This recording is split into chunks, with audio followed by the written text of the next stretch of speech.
Hello, class, and welcome to week 3. This week, as you've noticed, you will start your introduction speeches. I am pretty excited about this. This is going to be fun. As you notice in my writing, I try to make it clear, but if not, let me know.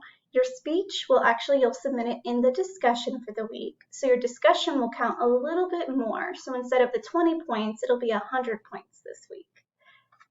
Don't let that overwhelm you. I promise I'm going to help give you some tips. For your speeches, the reason I have this speech is because in a job interview, the number one question they are going to ask you is tell me about yourself. And using this speech is an opportunity to kind of practice on that. It's called the elevator speech from your textbook.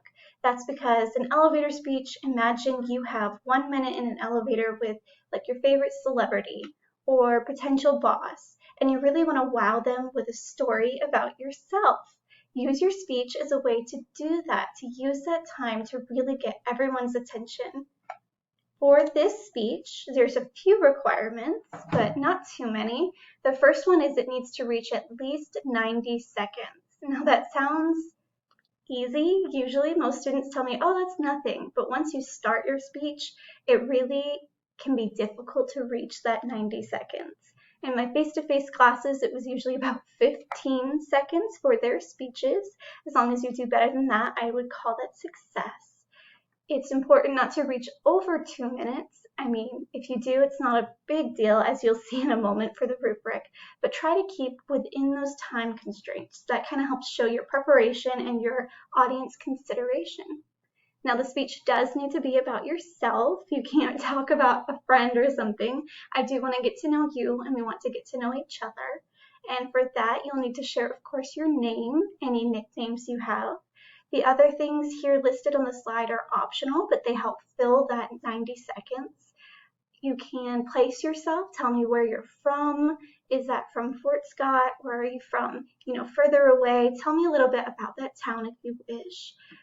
If you have any public speaking experience, did you take a public speaking class in high school? Did you use it in a career in the past or even a job interview? Tell me, this is my favorite one. This is the one I really want to stress, is your interest and passion. Tell me what interests you. What kind of hobbies do you have? Are you into livestock? Are you into football? Are you into music? Tell me a little bit about you. What really gets you excited? Now for that, I'll be taking notes about what you're interested in to help think of brainstorming ideas for your informative speeches here later.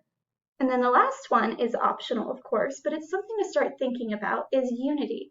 What are some things you have in common with the rest of the class? Now I am going fast because as you notice, I only get 15 minutes to present this Screencast-O-Matic video.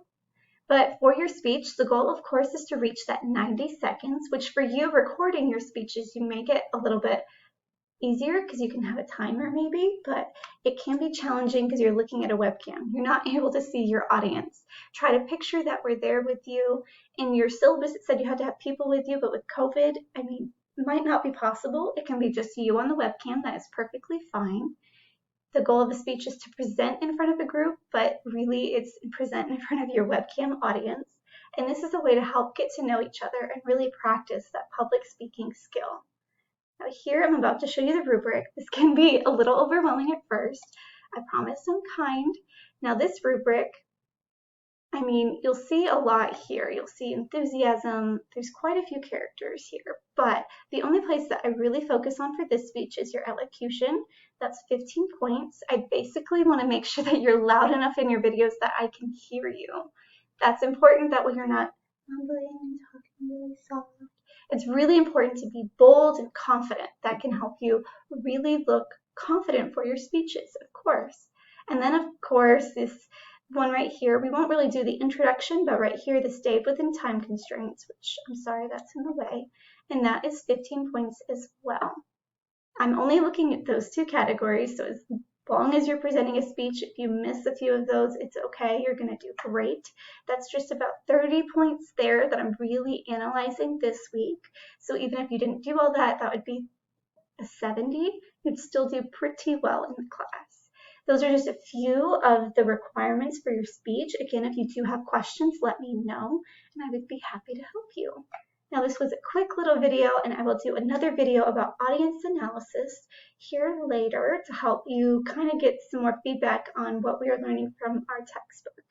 I am excited to see you all in class.